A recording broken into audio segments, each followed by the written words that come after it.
Hello, naturals! How are you today? If you have never seen me before, if this is your first time here, let me introduce myself. My name is Gabby Wallace, and I am an English teacher from the United States with over 17 years of experience and a master's degree in teaching English as a second language. I love learning languages, and I speak Portuguese, Spanish, and a little French, and a little Japanese. Anyway, I'm here to help you to speak English like a natural, which means like a native speaker, the way that people really speak English conversationally in the real world. So it's time to close your textbook and watch this lesson. Today we're talking about 5 words that you're probably not using correctly. 5 words that you can stop using, or perhaps change the word that you're using to express what you really want to say. So if that sounds interesting and you'd like to improve the way you speak English today, then let's begin. Just before I share these 5 important words that you need to stop using, I want you to know that I put together all of the best Go Natural English tips, strategies, practice ideas into an ebook for you. Actually, an audio ebook. You can get that, the English Fluency Formula, by clicking up there or going to gonaturaleNglish.com/ebook. Okay, let's begin with the first of 5 words that you really need to stop using. The first word may come as a surprise. It's teacher. So it may come as a surprise because the word teacher is not a bad word to use, but we don't use it in the same way in American English as you may use it in your language. I noticed that a lot of my English students call me teacher, and we don't do that in the United States. When students want to address their teacher or their professor, they use the teacher's name. So it's more appropriate to say Gabby or Miss Wallace or Professor Wallace. Since I have been a university professor, I'm used to being called Professor Wallace. Or when I teach more casual English conversational classes, I'm used to being called Gabby. So please call me and your other teachers, at least your English teachers, by their names. It's always safe to ask your teacher, what should I call you? Do you want me to call you teacher or Gabby or Miss Wallace or Professor Wallace? It's always a good idea to ask if you're not sure. Number 2, the word must. You are probably overusing this word because English textbooks teach you to use must for important situations. A textbook might say, you must study English, or you must turn off the lights before you go to sleep. But native English speakers don't use must as often as your textbook would lead you to believe. In fact, the only situation when I use must is not to talk about important commands or important actions. I use must when I want to share a logical guess.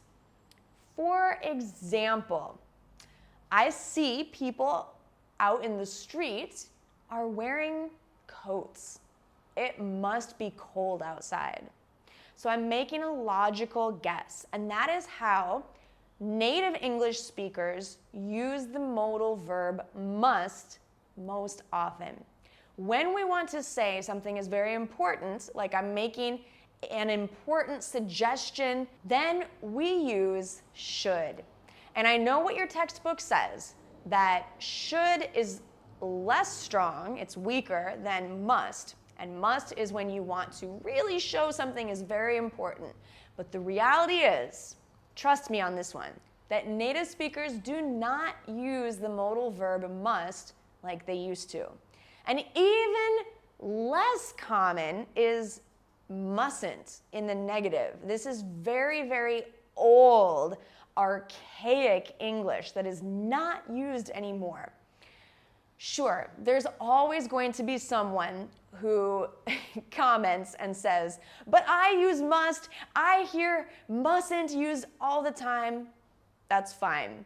But my reality as a native English speaker with over 17 years of experience teaching English and living in English-speaking countries is that people do not use must like your textbook tells you. So trust me on this one. And mustn't is going to make you sound like you're 80 years old. So you mustn't use mustn't. Please don't do it. Third, don't say good night when you actually mean good evening. Don't use good night as a greeting. We can use good night to say goodbye. For example, if you went to dinner with your friends and you're leaving the restaurant and you're going your separate ways, you could say, have a good night, or good night. But good night is most commonly used when you're just about to go to sleep. Maybe you're with your family and you're living in the same house and you're going to go to your bedroom, get in bed and sleep, you would say good night. So if you want to greet people at nighttime, it's better to say good evening. This is a little formal, but people do say good evening. We don't say good night to greet each other. It's only to say goodbye, to finalize a conversation. We have two more words that you really should not use, and actually number 4 is 2 words. So thanks God is a huge mistake that you all do quite a lot, and we don't say thanks God. This is a phrase we use, thank God, to express some kind of relief. Oh, thank God it's not raining. I can go outside without my umbrella. But we never say thanks God. This is for when you want to directly thank someone, like, thanks to you, we are studying English together, or thanks to YouTube, we are studying English together. Similarly, we wouldn't say thanks you, we say thank you. So we say thank God. So just remember, no S. Similarly, number 5, our final word that I see a lot of you having trouble with, making this mistake with, is advice. Never say advices, because advice is a non-countable noun, and we're never going to make it plural. So, thank you for your advice. I really appreciate your advice. Could you give me some advice? Is this a nice t-shirt? Should I wear this t-shirt again? Thank you for your fashion advice. So, that's just an example of how you could use the word advice. It's never, ever going to be in the plural. So just to recap, don't call your teacher teacher. Don't overuse must. Use it more for logical guesses. Don't use good night to greet people. And don't use thanks God, only thank God. And advice only in the singular because it's a non-count noun. So I hope that this was helpful, and I think that if you make these changes, your English is going to improve a lot. Don't get down or feel sad if you were making these mistakes, because every day we're learning how to improve our English little by little. I'm a language learner too, and I know what it feels like to make mistakes. I would like you to stop feeling bad about making mistakes and start looking at mistakes as a good opportunity to learn. So today's a great day to make a mistake and learn from it. Let me know if you have any questions, comments. Tell me in the comments below if you like this video. Share it with your friends. Make sure to subscribe to Go Natural English here on YouTube. Visit our blog for all of our awesome lessons at gonaturaleneglish.com/blog. And as I mentioned, you can get the English Fluency Formula audio ebook when you click right up there or come to gonaturaleneglish.com/ebook. All right, bye for now.